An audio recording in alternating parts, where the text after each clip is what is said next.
In Southern California, a young woman is driving around the mountains when suddenly small rocks start falling and crack the car's windshield. Then a whole rock slide happens, causing a huge amount of stone and dirt to hit the vehicle and push it off the edge of the road. The car tumbles and spins down the hill until it falls off an edge again, but thankfully the girl survives when the car gets stuck. However, when she looks out, she discovers the car is barely hanging on some rocks. Meanwhile, Ray and other members of the Los Angeles Fire Department are flying in a helicopter to search for the girl while being interviewed by a journalist about their job. When they finally see the car, they call the girl's phone to tell her to stay calm, but she still screams when the car shakes a little. Ray carefully flies down, tilting the helicopter to fit it through the gap. Then a rescuer goes down on a rope to secure the car, which he must do in under 5 minutes or the engine will fail. As soon as the guy gets closer, the girl tries to reach out, causing the car to shake again. The car is soon secured, but unfortunately it slips and traps the rescuer. The helicopter starts shaking too and the engine won't last much longer, so Ray decides to go down as well. As the chopper begins expelling black smoke, Ray reaches the car and tears off the door before taking the girl out. Then the pilot cuts the rope holding the car, making the car fall and crash but also freeing the rescuer while Ray safely holds the girl. Later in the California Institute of Technology, Dr. Hayes is giving a lecture on the history of massive earthquakes, which cause lots of death and destruction around the world. Hayes also mentions the San Andreas Fault, which is a meeting place of tectonic plates that runs through California. He has no doubts that such a formation will cause a massive earthquake sooner or later. Afterward, Hayes goes to his office, where Dr. Park shares news of mini quakes detected close to the Hoover Dam and they decide to check them out. When Ray gets home, his daughter Blake calls him to ask him for a few things she left at his house that she wants to take to college. He suddenly ends the conversation because he's opened the mail and found the divorce papers, which leaves him very upset. Then Ray goes to Blake's room to grab the things and finds some family pictures, which include Blake's dead sister.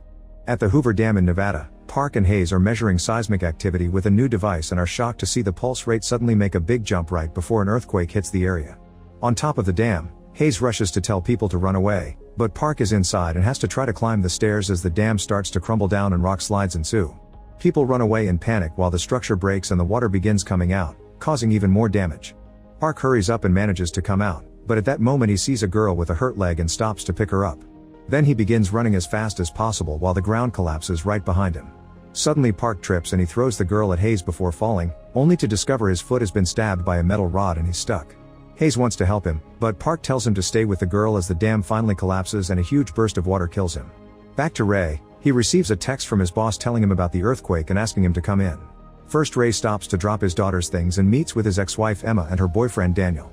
Emma informs him she's moving in together with Daniel, which makes Ray very upset and he awkwardly escapes by going to work.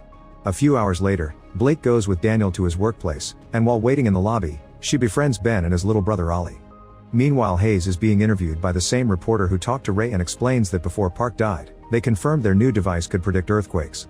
They're suddenly interrupted by Hayes' students, who have news on the activity along the San Andreas Fault. Using this information, Hayes does some calculations and traces the boundary of the fault and the dam on a map, concluding that the whole San Andreas Fault will go off soon. In downtown Los Angeles, Emma is having lunch with Daniel's sister, who asks very rude questions about the death of Emma's other daughter. They're interrupted when Emma gets a call from Ray, who apologizes for his attitude. Suddenly the restaurant tables start wobbling and soon the entire building shakes as it gets hit by an earthquake. When Ray looks through the chopper's window, he discovers the highway is crumbling down because of an earthquake as well. He asks Emma where she is and tells him to go to the roof so he can pick her up in a few minutes. In Hayes' office, the group rushes to hide under the tables and their device says this earthquake is 100 times stronger. The whole San Andreas Fault is being activated and is heading towards San Francisco. Back to Blake, she gets in the car with Daniel ready to leave, when suddenly they're reached by the earthquake too. Daniel urges his driver to get them out of there and the car takes off as fast as possible as the entire parking lot begins collapsing and other people run around in panic. A hole opens in the ground and the car ends up going down, crashing against a wall and getting trapped by the debris. The car's roof is pushed down by a beam and instantly kills the driver, whose seat gets bent and traps Blake's legs. Daniel tries to take her out to no avail, so he says he'll go looking for help.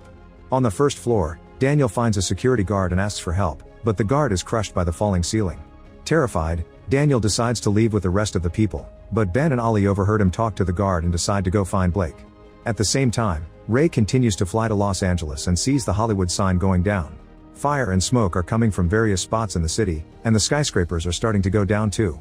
In the restaurant, people are panicking and Emma tries opening a door, only to find a hole and a man falling to his death. The restaurant's oven explodes and the chef catches on fire while Emma tells everyone they need to reach a roof. She finds the exit stairs and starts rushing up, but the people try to escape by going down instead. On the roof, the floor starts to collapse and Emma falls through all the debris until she painfully lands on a lower floor, which leaves her bloody and dizzy. Refusing to give up, she starts climbing to the top of the rubble, where she's finally found by Ray. When he tries to fly closer, something explodes and starts a fire on the roof, so Emma moves away from it and Ray hovers with the helicopter to drop a rope with a rescue basket for her. Emma runs and dodges a few holes to jump at the last second, managing to cling to the basket right before another building collapses and brings down this one in the process. Ray immediately pulls her up and returns to the pilot seat, where he must grab the controls as the helicopter is sent into a tailspin by another falling skyscraper. After lots of spinning and losing a door, Ray gets the helicopter under control and flies away before the buildings can crush them. In San Francisco, Blake finds her phone and calls Ray to ask for help, but she soon loses the signal. While Ray tells Emma they're going to rescue her, more debris falls on top of the car. At that moment Ben and Ollie find Blake and try to use a metal beam to get her out, but this only makes more rubble fall. Then Ben checks the trunk and finds a tire jack which he uses to lift the fallen beam, however it only raises half a foot. Thinking fast, Ben stabs the car's tires to flatten them and get more room, getting Blake out right before the beam crushes the car. Meanwhile in Hayes' office, the group analyzes the data from the monitoring systems and concludes this isn't over. Hayes asks the reporter for help to warn people, so they run to the media center and team up with more students to hack into news broadcasts. The reporter introduces Hayes, who informs the whole country that more earthquakes are coming. He predicts a 9.5 earthquake or perhaps greater, and although it's happening in California, it'll be felt even on the East Coast. He advises people in San Francisco to leave as fast as possible. Back to Blake's group, the building starts to crumble so they run outside, where people are running everywhere. After lots of running, the shaking finally stops and the group goes looking for an electronics shop because Ray taught Blake to find an old model phone when the electricity isn't working. When they get one, Blake calls Ray and shares that Daniel abandoned her, which makes Emma furious. Ray tells Blake to get to higher ground at Coit Tower, promising to meet her there. After the call ends, Ben calls his own parents and Emma calls Daniel, only to get the voicemail and leave a threatening message for what he did. On the streets, Daniel is walking away with other survivors when suddenly the aftershocks make another building fall. The crowd panics and runs in all directions while Daniel pushes people out of his way, causing a man to be blown away by a wave of dust. When the helicopter approaches a destroyed Bakersfield, an engine suddenly blows up.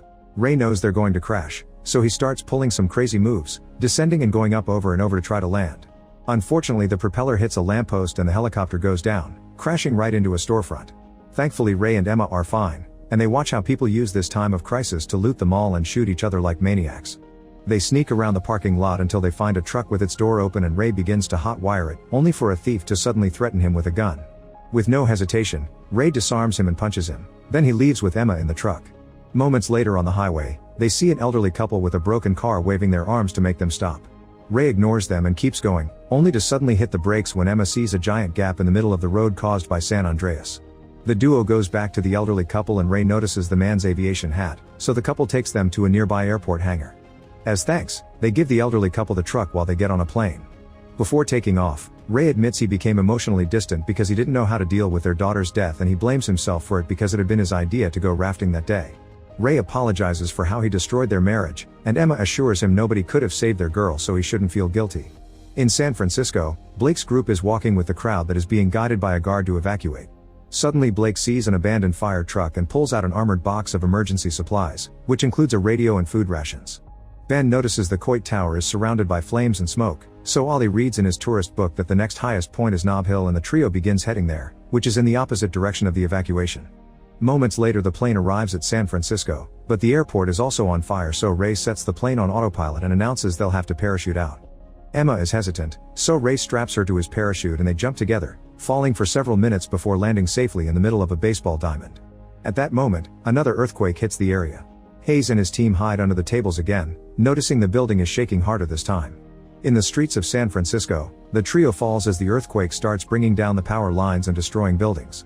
The group tries to run away, but Ben falls and a shard of glass stabs his thigh. At that moment Ollie has a breakdown and Blake tries her best to comfort him. The rest of the city continues to fall apart as buildings and even the bridge collapse. The sea is also starting to wobble. As soon as Ray and Emma come out, Ray rushes to tell people to hide behind the stadium because it's out of the way of collapsing buildings. There's an injured woman who can't walk, so Ray picks her up and takes her to the stadium, where everyone huddles against the wall just in time before they can be hit by falling structures. After making sure everyone is fine, Ray and Emma realize there is too much destruction to walk or drive, so they'll have to take a boat. Once the earthquake stops, Blake takes the shard from Ben's thigh and wraps the wound up. Hayes checks his computer and confirms it's the biggest earthquake recorded in history. Minutes later, Ray and Emma discover the tower is burning, but Ray knows Blake must have gone to another building. At that moment he notices the water level changing too quickly and realizes a tsunami is coming. A warning reaches Blake through the radio and the alarm starts echoing through the city, so they won't make it to Nob Hill in time. Blake notices the building that Daniel had been building nearby and decides they must hide there. On the coast, hundreds of boats are trying to get away only to be blocked by a massive wave. Some boats drive upward and fall, but Ray keeps enough control to reach the top. Unfortunately they come across a container ship that almost kills them. Thankfully Ray moves away just in time and the ship only takes their roof. Containers are also falling, so Ray drives fast to dodge them all as the ship flips over onto the Golden Gate Bridge. Lots of survivors are killed by this, including Daniel and the elderly couple. The tsunami soon brings down the rest of the bridge and floods San Francisco, destroying what the earthquake couldn't. Meanwhile Blake's group is rushing upstairs and stops at the highest floor possible because the steps are blocked. Unfortunately it isn't high enough and they see the tsunami coming for them, so they run to hide behind the pillars. The water breaks through the window and floods the building, which starts to fall but is blocked by another skyscraper. The leaning causes some water to leak out and the trio holds onto the furniture not to fall out too. Soon Ray and Emma reach the area with the boat and notice the state of utter destruction. Knowing Blake learned from Ray's teachings, they head toward the tall buildings to look for her. Back to Blake and the brothers, they notice the stairs have been cleared so they go to a higher floor. While Blake checks Ben's leg, he offers a big compliment and they kiss. At that moment Ollie notices the boat going in the opposite direction. He and Blake start hitting the window to get their attention, but Emma and Ray can't hear them. Then Blake remembers Ollie has a laser pointer, so she shines it at the boat's control panel and the adults finally see them.